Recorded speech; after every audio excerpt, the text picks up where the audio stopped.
Into Balanced Living with Dr. Marissa. Promise you joy in the mystery. Dr. Marissa, also known as the Asian Oprah. Her mission, to be a beneficial presence on the planet. Her purpose, to be your personal advocate to live, laugh, love, learn. Her life motto, don't die wondering. Take back your life with Dr. Marissa Pay.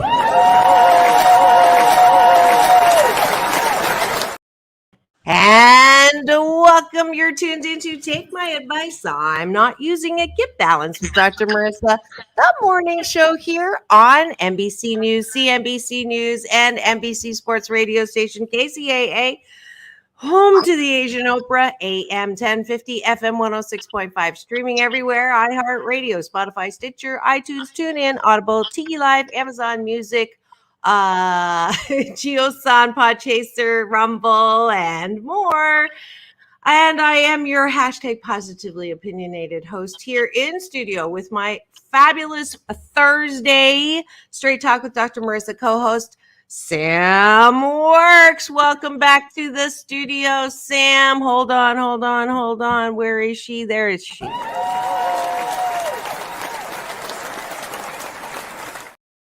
Good morning. Good morning. I have not just you, but I have a very faithful supporter out of Riverside, Ismael Cortez. Good morning. And we're going to, wow, you got to cleaned up. You should get a haircut? I did. Thank you for noticing. Wow, that's looking pretty good. And you don't look like you just got up, so that's good. We're going to go straight into my gratitude sandwich. We're going to have breakfast with Dr. Marissa and Sam Works. And you know the drill. 8 specific things that you're grateful for outside of yourself at the top of the button. And then we go to the bottom because Sam likes to be on the bottom. 2, 8 things that we specifically appreciate about ourselves. Ishmael, if you'd like to play along.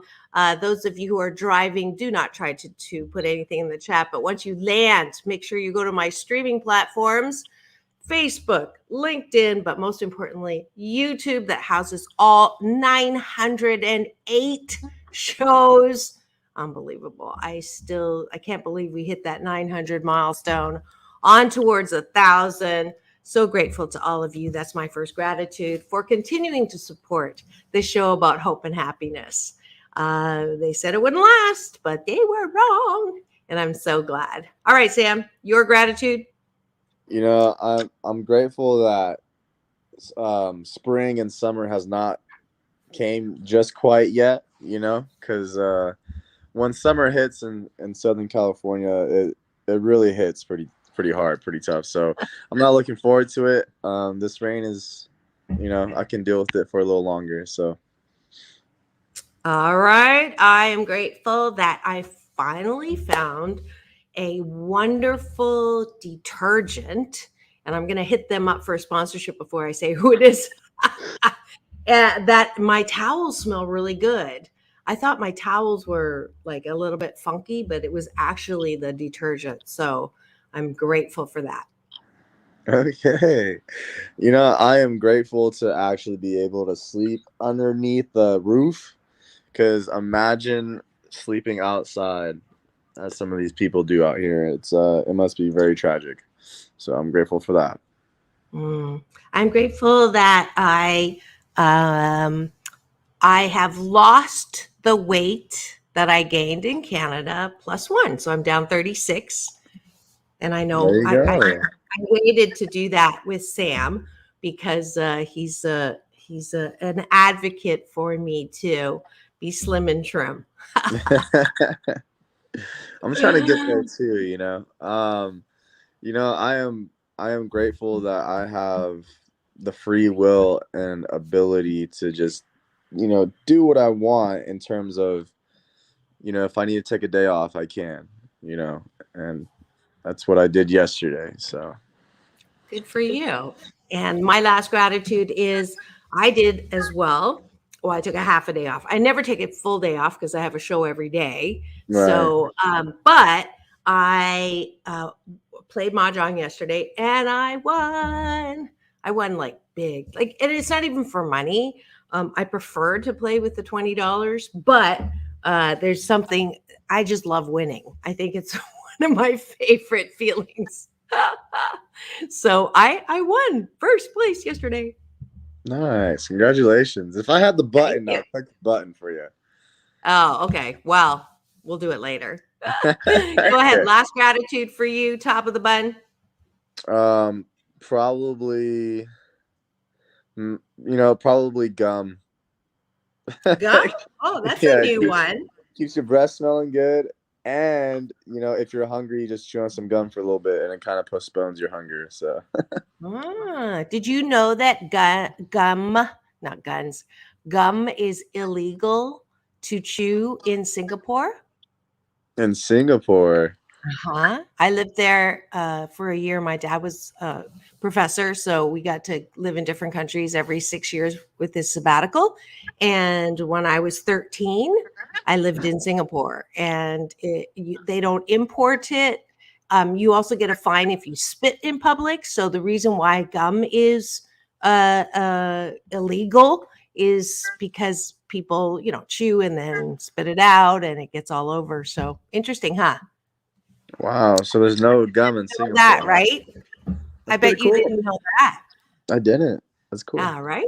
I love I love learning new things first and foremost, and then I love when I can share it with others second most. So there's my first appreciation. We just finished gratitudes. That's what I appreciate about myself. What do you appreciate? The fact that I'm open minded and that I do get to learn every single day from no matter what age of a person. Yep. Ergo, our topic today, sexual addiction. That was Sam's idea, not mine. Let's see. I appreciate that. I I love my life. Mm. Let me just take a breath on that. Ah, I really love my life, and that I'm able to say that. That if for some reason my the end of my apostrophe between birth and death ends today, I there's nothing that I have left unfulfilled or undesired. That I am happy with what I have, who I am, and I'd be okay. Dang, that almost takes all the appreciations. That's a pretty big one. I don't think I've ever said that. So, Really. When yeah. I was your board engineer and you used to call on the phone before your show starts, you're like, I love my life. I love my life. I was like, she really does love her life. I didn't know that you Funny. heard. I just it's funny. I was starting to say that for years. The hashtag I've been using for a couple of years at least. And someone shamed me for it. In fact, a few people said, when you say that, it makes me feel bad because if I'm in a bad mood or I don't love my life, it bothers me. And I'm like, oh, so I stopped. Ah, And dang. and then my big brother, Michael Bernard Beckwith, the one that introduced me to Oprah as the Asian Oprah, my big brother who taught me about the power of forgiveness from my past. That has nothing to do with them, but with me. And that's why I call him my big brother. He said it from stage, from the Saban Theater, where he teaches once a week. And I went, he can say it, I can say it, and then I just ran with it. So that's the story behind I love my life. I love my life. I love my life. All That's right, funny. go. What else do you appreciate? Um, you know, I appreciate that I'm not full of myself. I'm not very vain. Like when I see a lot of people, or honestly everyone, like everyone has qualities that, I don't have. We're all different, but the only thing that we have the same is some type of like beauty that we all can like share, Aw. And now you know why he's my co-host.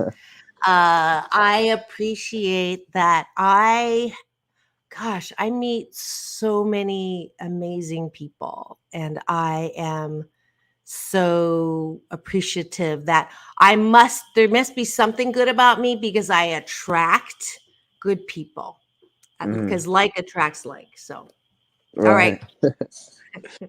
right. I appreciate that I can, sometimes isolate myself and be by myself. I know some people, it drives them crazy. Like they need to be around society and people and friends, which is good. But every now and then, being by yourself is good because you reflect a lot more. So I appreciate being Hmm. able to do that. That's really great that you can get that at an earlier age because when I do my happiness coaching, I have people in their midlife crisis. I don't call it midlife crisis, midlife opportunity. And they're constantly looking for external validation, so they don't like being by themselves because as soon as they're by themselves they're uncomfortable because their thoughts are so critical.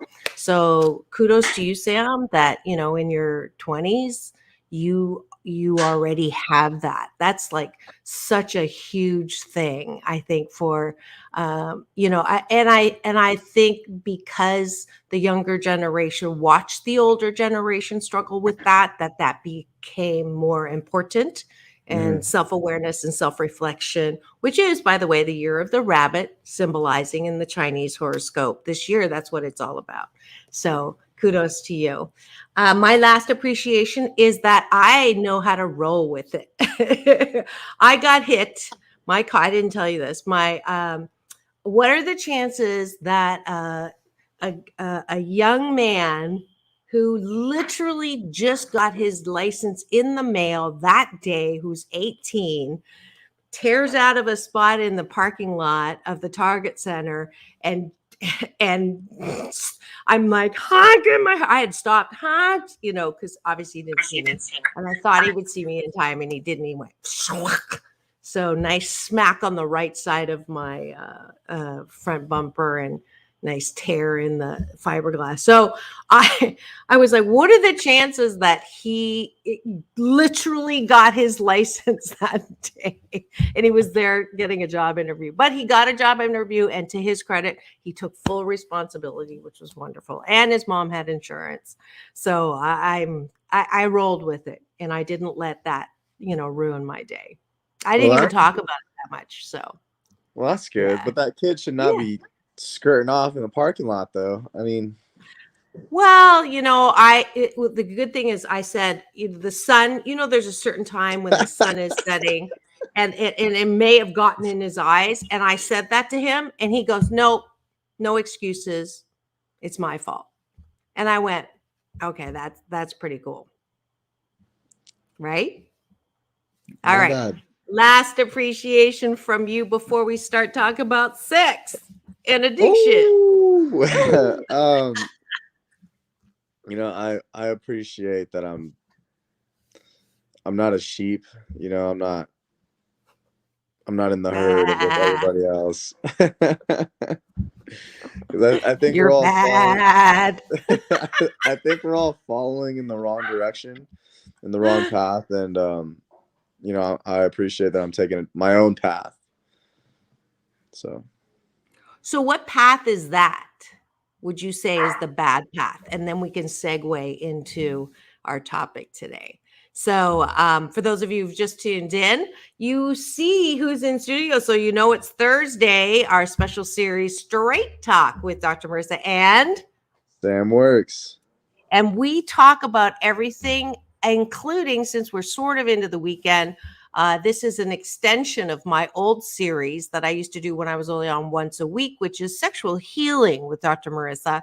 And the reason why we talk about sex is it is definitely one of those areas that can add or subtract from your happy relationships, which happiness is, I'm on a happy 88 mission. 88 million more happy people in the next 8 years. And if we don't talk about it, people learn about this field of pleasure from, dark places, pornography, peers, which are the two P's that are not the best information. So I thought I would put the moose on the table and talk about this openly in a respectful, careful, because we do have FCC regulation, Sam, and he almost got me in trouble last week.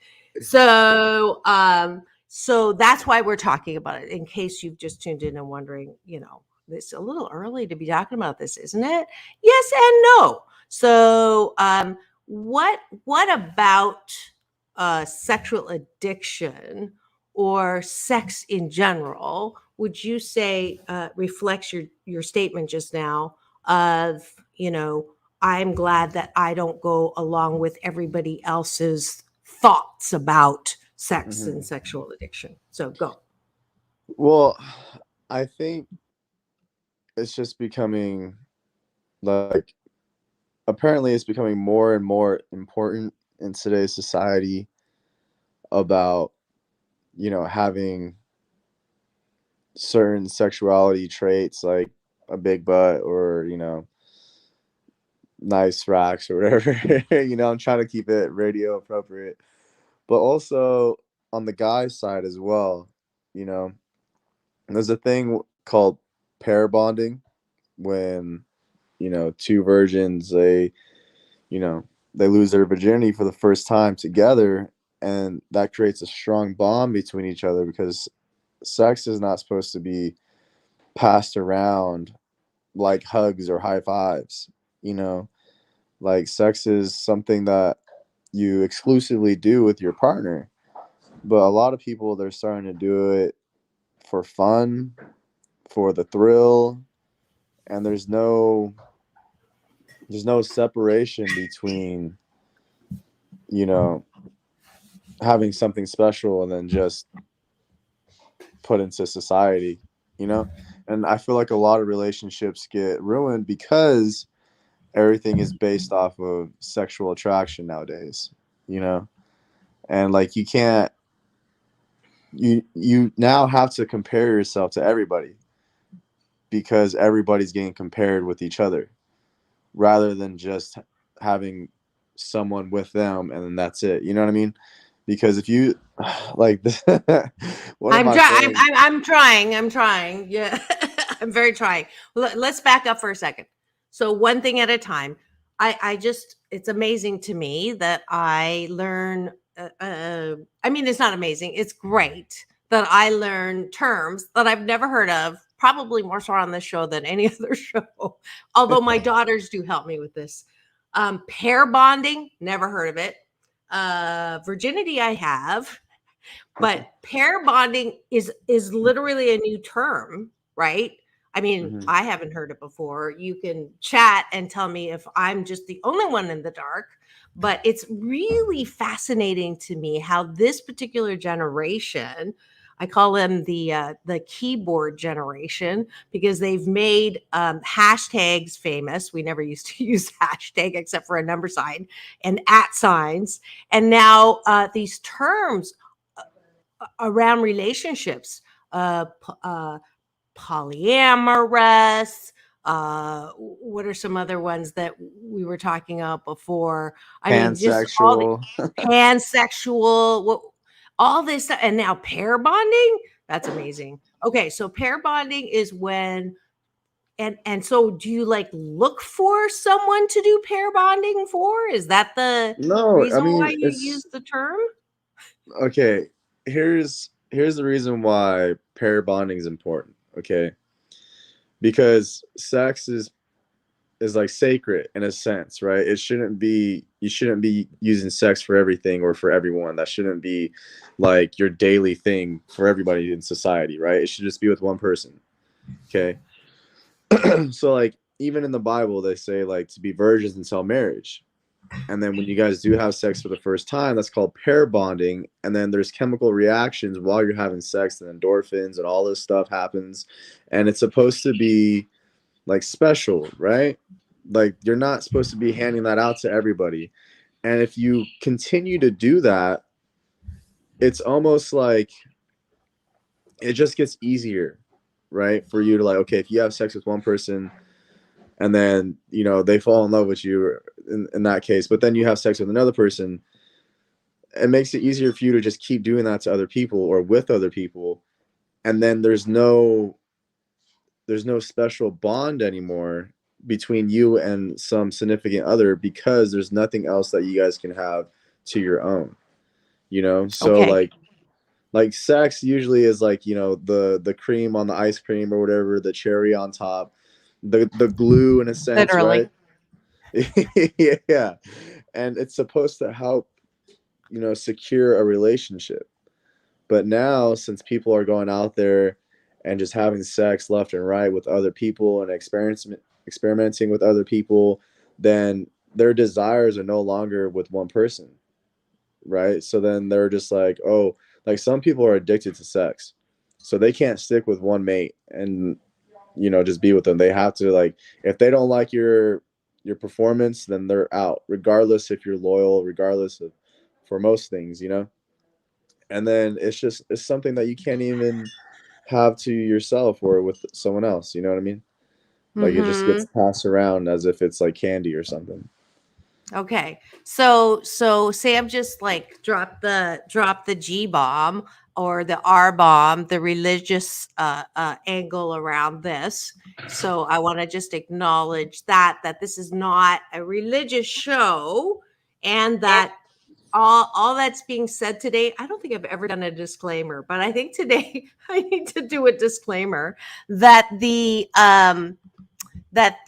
opinions expressed today are just personal. All right, so we're not here to start an argument, but we are here to, as I love to do, is straight talk. Let's talk about this. And I just pulled up a definition just so that we're on the same page on this, and we're not, this isn't we're not trying to sell anything, but this is a true desire for this show to understand sexual addiction. Okay, that was my intent anyways, and that's why my promo was word association, because I don't know, Sam, how your introduction to the whole term and what it is was, but I have to say, for me, my honest moose on the table first reaction was sexual addiction. Like, come on. Like, is that an excuse to explain away why you want to uh give your hands something to do all day, or that that's the reason why you watch porn all day, or that's the reason why you are a hound dog? That is that the term to just excuse yourself? That's my honest first moose on the table reaction to sexual addiction. And then I was schooled by people in the 12-step program that this is really an issue. This is really something that people have a problem with. So that was my first reaction to it. What was your first reaction to it? You know, I just kept thinking about like promotion, like in commercials and stuff. Like they always have, you know, hot chicks with like, you know, profound like boobs sticking out, or, you know, like my favorite commercial when I was a kid was a Carl's Jr. commercial when they had like the hot model eating the burger, you know, and it's like everything, it has to do like in some degree with, you know, sexual attraction, you know. A lot of people, a lot of women, they move up in the world, not, well, some of it is because of, you know, just sexual attraction. Like men have a desire to be with a woman who is, you know, a trophy wife, quote unquote. And if they have the opportunity, they will take that to advantage. Like sex can be used as a weapon on both sides, you know. And it's Mm-hmm. like in Mm-hmm. business, even in society, like today's like TikTok videos and stuff. It's like girls like shaking their booties, and Mhm. it's like it's distracting the Twerking. world from reality. You know? Yeah. Well, it's distracting, and well, let's just go to the definition. It's interesting when I was looking this definition up. There's pages and pages of definitions. So I purposely did not go to Wikipedia. This time I went to, I'm a psychologist, so I respect the American Psychological Association. There's doctors' definitions and all that, but I'm just going to go straight to APA, and then we can go to other definitions. WebMD is another one that I was going to go to, but let's just go to what the APA, which is like the Bible, so to speak, of mental disorders. Okay, so they actually have this listed: sexual addiction, a problematic sexual behavior such as paraphilia or hypersexuality, regarded as a form of addiction similar to drug addiction. The defining features of a sexual addiction include sexual behavior that is out of control, that has severely negative consequences, and that the person is unable to stop despite a wish to do so. Other features include persistence in high risk self-destructive behavior, spending large amounts of time in sexual activity or fantasy, neglect of social, occupational, or other activities, and mood changes associated with sexual activity. Does that jive with sort of your understanding? Yeah, for sure. And in my personal experience, there was a time where like I would watch porn a lot, right? And not everyone, but a lot of women that I saw throughout the day, like I had sexual thoughts about, or like it put me in a different mindset. So I had a, it's funny, I had a fast from watching porn because it started to make me think of women as tools rather than like human beings, and then Mm, it it wasn't good for the mind. And not not only that, when you watch porn, you're watching it in third person, right? Because you're not like in the porn. And so if you have that be like a habit to continue watching stuff like that, then that's when like a lot of people can't get off, in a sense, like while they're having sex, because they're so used to like seeing it in third person. Like that's what turns them on, like physically seeing it, not really being in it, you know what I mean? And so like porn in general is just horrible, because now like porn is entertainment. Like the porn industry, it's not realistic, you know what I mean? Like people, they get like injections or like rods, or like they use like pills and stuff to like really enhance what people are going through, and so mm-hmm, like it gives a mm-hmm. false reality in bed. Like people are like, oh man, like you know they have to like live up to these standards of pornography, and which is just unrealistic. Yeah. I love this show because I get to learn as we're doing the show as well, some things that I would, not during the day necessarily go to. But look at this website, public health harms of pornography.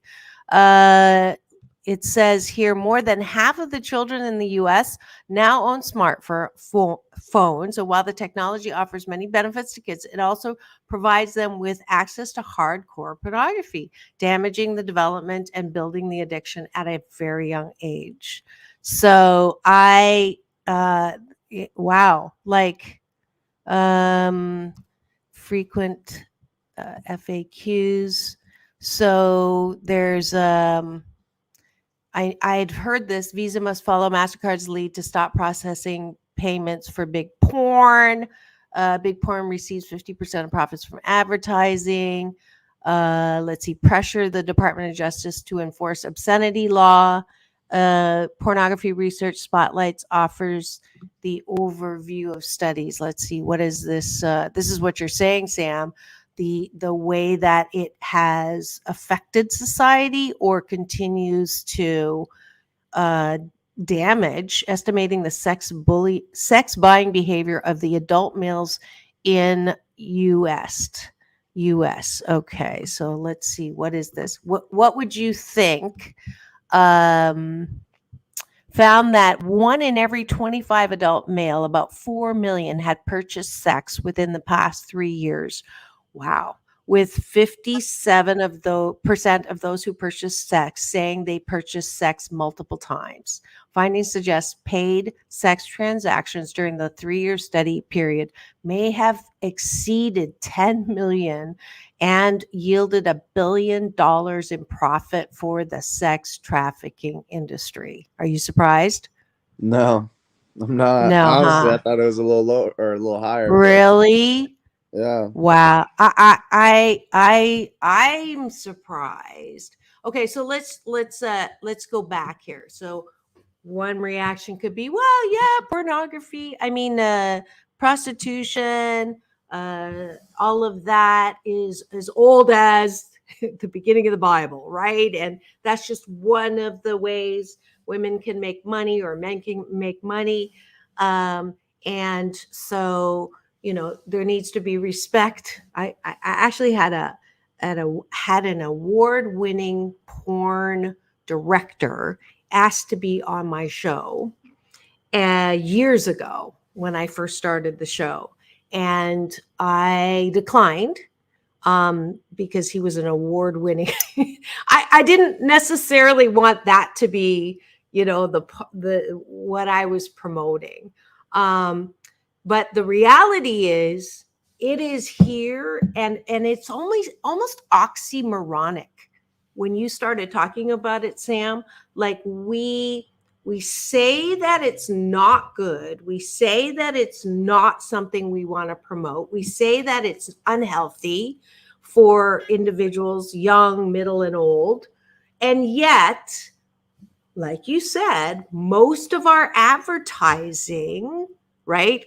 Car shows are my favorite rant, right? You go to a car show, can't you look at the car without having a girl in a bikini, laying herself out all over the car? Is that possible? But and wrestling, right? Or boxing in between the rounds.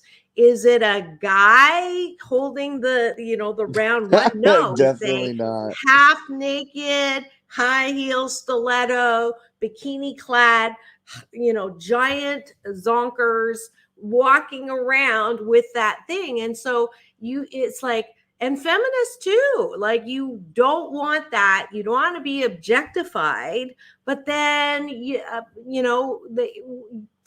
wear like basically nothing when you're walking around and wanting that kind of attention. So it's very oxymoronic to me, and I don't even know where the solution comes from, because you can have all these efforts to stop sex trafficking, but if you have buyers all over, and like every day, it's like policemen and teachers and government, and everyone has some level of sexual addiction that causes them to do and be influenced by this thing that's out of control. So where do we start? Where do we begin? We got a finger on that one.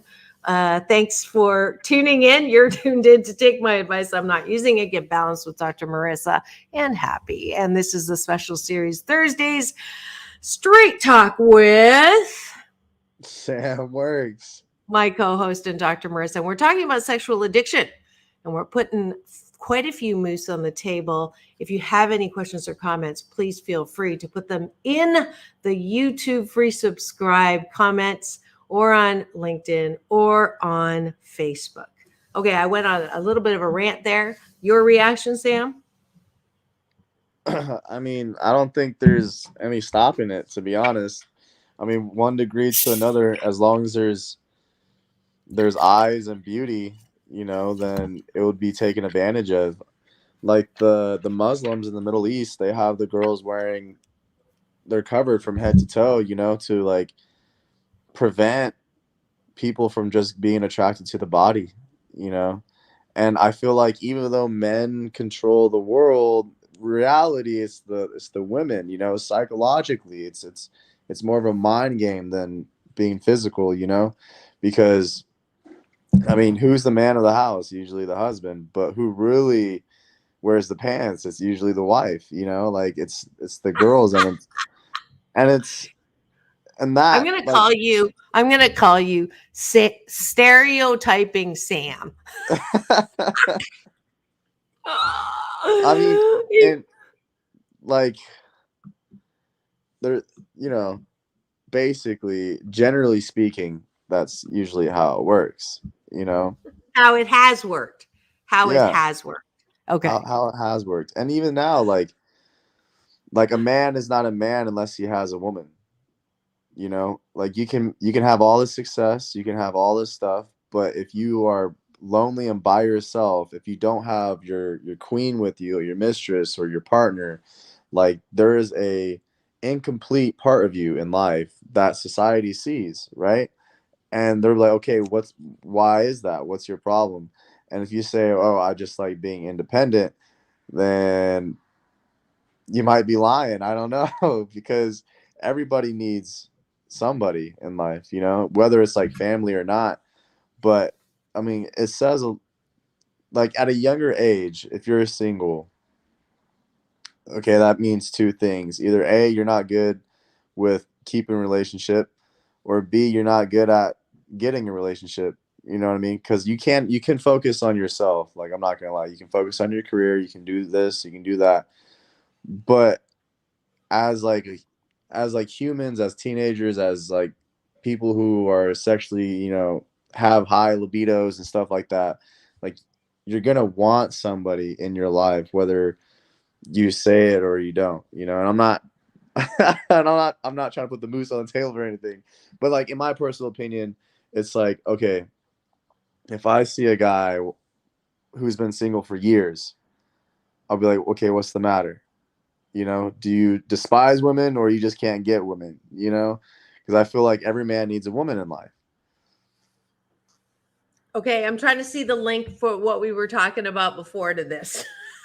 Well, I'm just So, I'm just I'm just saying that like even though sexual attraction is like super, not, I don't want to say important, but it's in today's society. I do think that every guy should have a woman, but like not being sexually attracted to like a bunch of women or just going out there being a player or anything like that, you know, like to just to have one partner, right?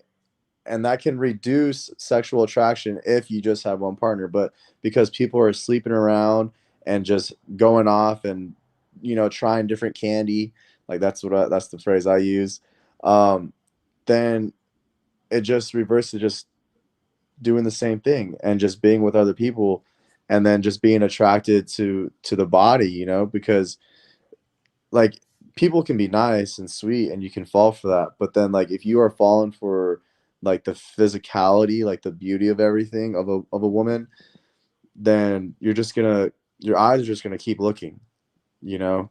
And then society is going to start controlling you because they know how men work. They know that they love women and the sexual attraction is always going to be there. So then you're kind of being controlled, not by yourself, you know what I mean? So if you have one woman and you stick to that one woman, like if you're not messing around, you're not googly eyed over everything, you're not watching porn, then you are more in tune with yourself, and then you have control more of your own life. Does that make sense? okay. So, and when Sam says man, woman, he's doing his own, you know, from his opinion, and he's heterosexual. And so I don't want to leave same-sex partners out of this. Right. Yeah. Yeah. So this conversation is, you know, for that. But the principle is more versus one. And so a couple things sort of popped up literally. not literally, when you were speaking. So one is, if we go to the extreme, this is how I love doing things because I'm all about balance. So on the one extreme is what you listed before, in some parts of the world, the practices to help men not be disturbed by the attractiveness of the woman is wearing the full on, the only thing they see are the eyes. That's an extreme. The whole extreme religion, one till death do you part, no premarital sex, which by the way is almost like a non-existent term these days. It's like, what is that? But that's one extreme, and that's why the Bible says, just only one, leave it till you're married. That's one extreme that didn't help what we have today. So regardless of the intention of those things to try to curb the appetite, the sexual appetite for more, it didn't work, because we have today the other extreme. Okay. And the religious folks will say, well, that's exactly why, the world is going to hell in a handbasket, and with the end of the times, and, Sodom and Gomorrah. And that's why we have all these issues around, confusion, gender. It was not me, but I'm just saying the other end is, all the craziness around gender confusion, all the craziness around the different kind of agamies and ogamies, and all of that is because, it's out of control. Our whole sexual attraction, our whole sexual orientation and exploitation is out of control because society, because evil and all that. That's a whole other extreme. Okay.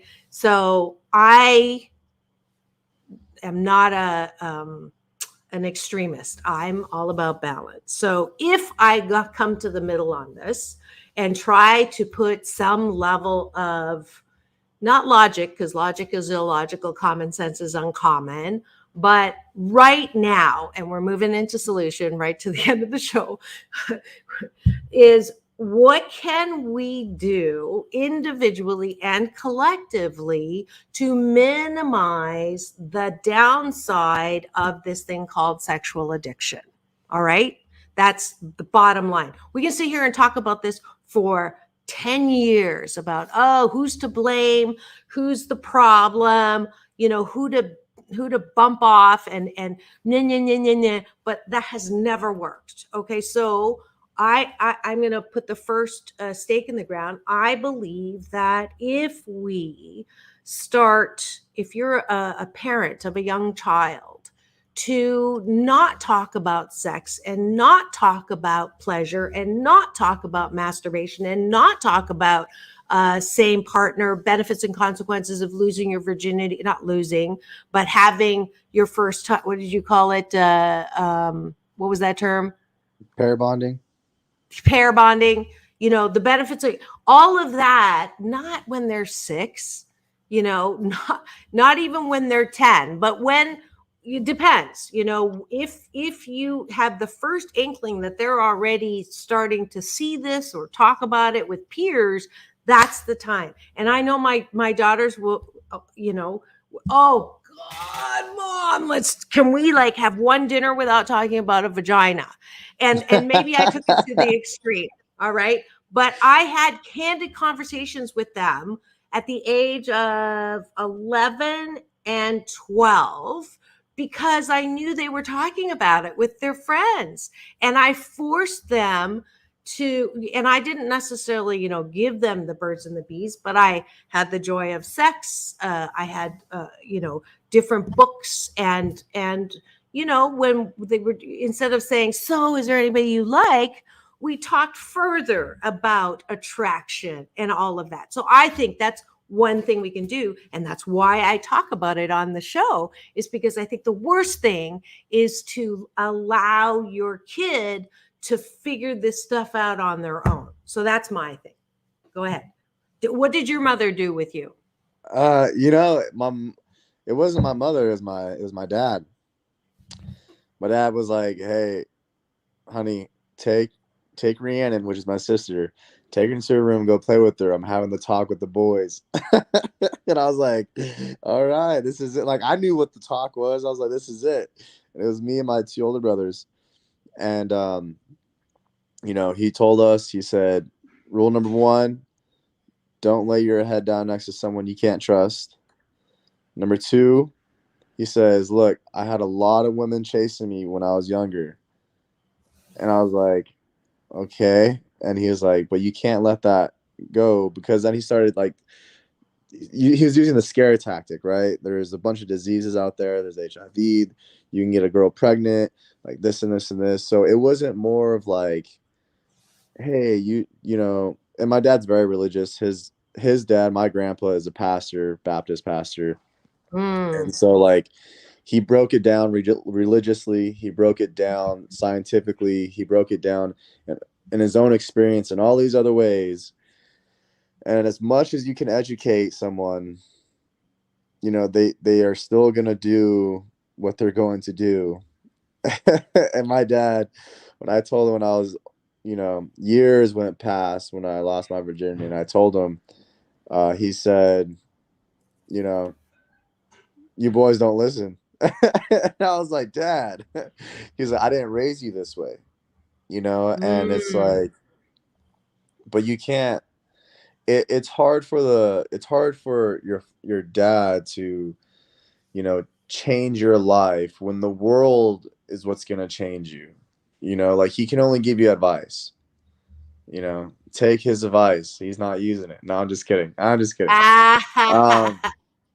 but it is important to educate your children, and before things happen, like you said, like, you knew, like, your daughter's friends were talking about it and all that stuff, so that's when you stepped in. You're like, "All right, we're gonna have the talk."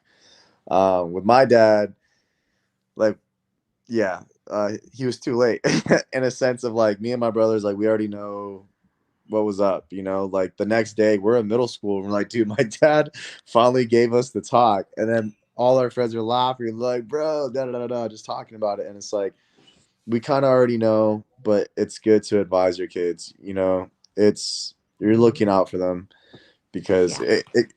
it can be scary sometimes, you know. For sure. All right, Glenn Edwards, thank you for tuning in. You were nice and participative yesterday. Good to see you. I was hoping to see you again today. Dr. Mercer, I truly agree with you. And I love being agreed with. Sorry. You must be open with your children. If you dismiss or let's see, if you dismiss or hide sex, it becomes salacious and taboo. Be open and honest with your kids. That I agree with you agreeing with me. And I agree with you as well. And thank you for being here. I am also going live. Hello to all of my Instagram peeps. We've got Viva, Abbott, and Medicine. On Instagram, I'm less cognizant of who is on, but I appreciate you are tuned in to take my advice. I'm not using it.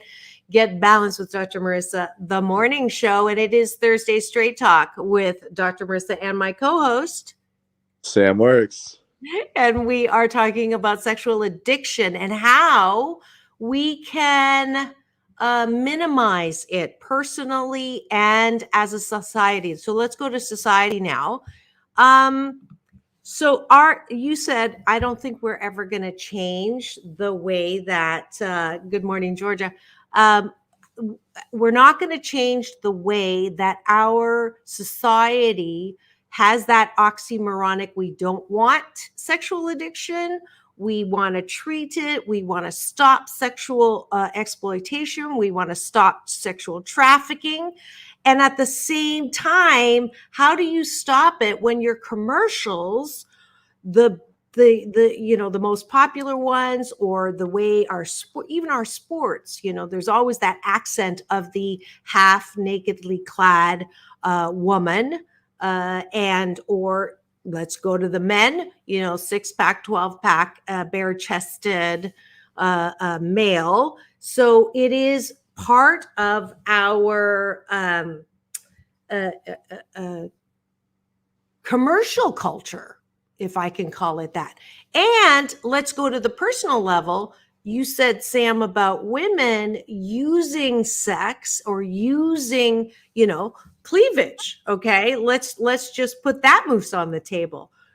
Why don't I wear, why on Thursdays do I say, oh, I can wear something that shows a little more cleavage because we're talking about sex and romance and relationships? Like, why is that okay for me to even think like that? Or, do I use my charm? My charm, does it hinge on how attractive you find me sexually? And come on, women, be honest. Do we use that as a way to connect?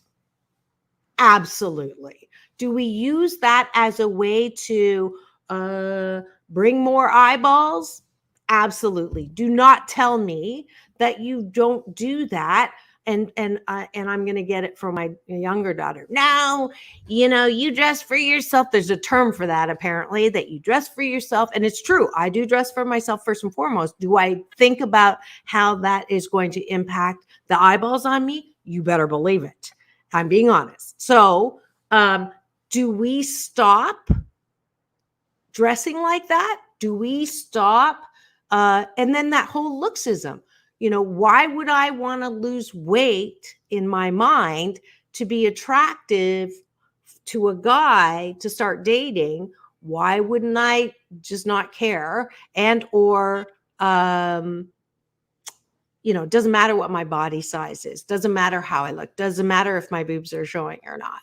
So okay, I laid that down pretty well.